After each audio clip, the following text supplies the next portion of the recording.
Elon Musk, Mukesh Ambani, Bill Gates, इन सभी successful लोगों में दोस्तों एक बात कॉमन है। और वो क्या? इन सभी को अपनी बातें मनवानी आती हैं, लेकिन वो कैसे? सियासत, कंट्रोल या कहें पावर, कुछ ऐसी चीजें हैं दोस्तों जो हर किसी को चाहिए होता है, लेकिन मिलता सबको नहीं है। और जिन्हें मिलता है वो किन डार्क साइकोलॉजीज का यूज करते हैं उसे अचीव करने के लिए।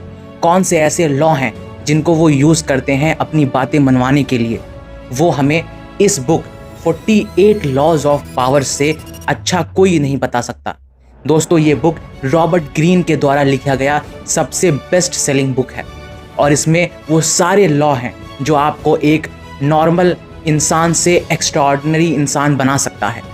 तो आज के इस एपिसोड में दोस्तों इसी बुक के फर्स्ट लॉ, जो कि है नेवर आउटशाइन द मास्टर, के बारे में डिटेल चर्चा करते हैं और समझते हैं कि आखिर क्या है वो चीज़ें जो हमें एक्स्ट्राऑर्डिनरी बनाती हैं।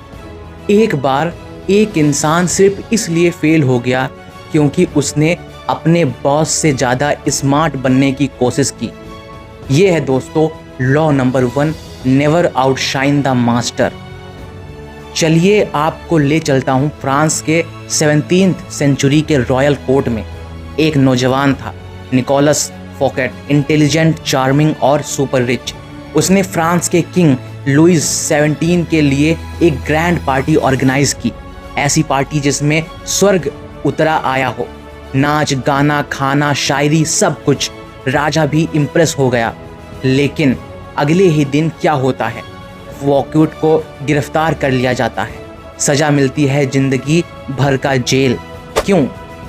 क्योंकि उसने अपने मास्टर यानी राजा से ज़्यादा चमक धमक दिखाने की कोशिश की, जो अक्सर हमारे से ऊपर लोगों को अच्छा नहीं लगता, जो हमसे टॉप नॉच लेवल पर होते हैं। उसने दिखाया कि मैं भी कुछ हूँ, और ये बात किसी भी पावरफुल इंसान को पसंद नहीं आती। यही है पहला पावर का रूल, कभी भी अपने मास्टर से ज़्यादा ना चमको। Never outshine the master.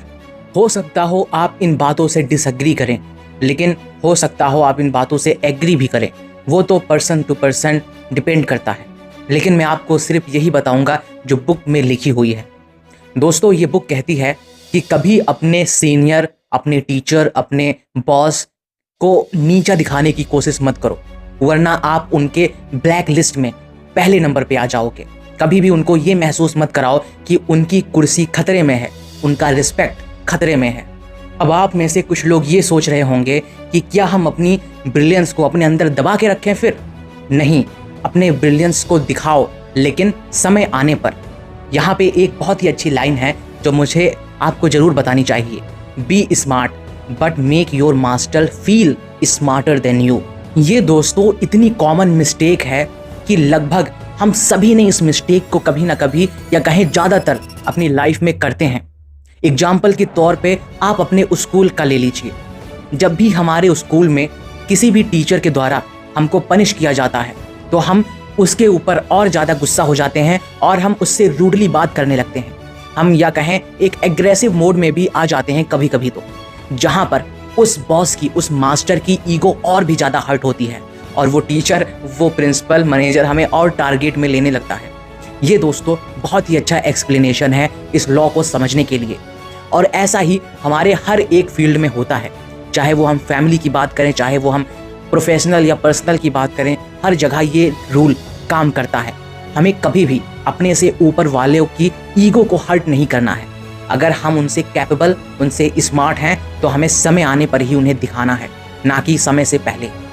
अगर आप चाहते हो पावर का गेम खेलना तो इस रूल को, लॉ को हमेशा याद रखो कि अपने मास्टर को, अपने बॉस को कभी इनसिक्योर ना महसूस कराओ।